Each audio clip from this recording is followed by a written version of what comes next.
tu le vois même dans ses prises de balles et ses frappes, c'est plus le Greenwood du début de saison. Les deux joueurs que je voulais souligner, parce qu'ils sont ultra importants dans l'animation offensive de l'équipe, c'est Rabiot et Greenwood. Greenwood, ça fait plusieurs matchs qu'il est moins bien. On le voit, il a marqué sur penalty, mais il n'arrive plus à marquer dans le jeu. Ça fait un moment que je dis, tu le vois même dans ses prises de balles et ses frappes, c'est plus le Greenwood du début de saison. Souvenez-vous, Greenwood au début de saison, dès qu'il avait un 1 contre 1, il prenait de la vitesse, pied droit, pied gauche, boum, ça partait petit filet. Il s'en mêle un peu là. Là, il s'en mêle un peu les pinceaux, il veut trop faire la différence tout seul par moment. Il a plus la grosse frappe qui va bien.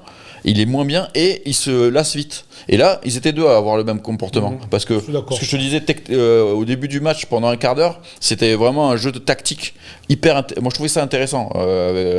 J'ai vraiment regardé ça. Les déplacements étaient vraiment intéressants.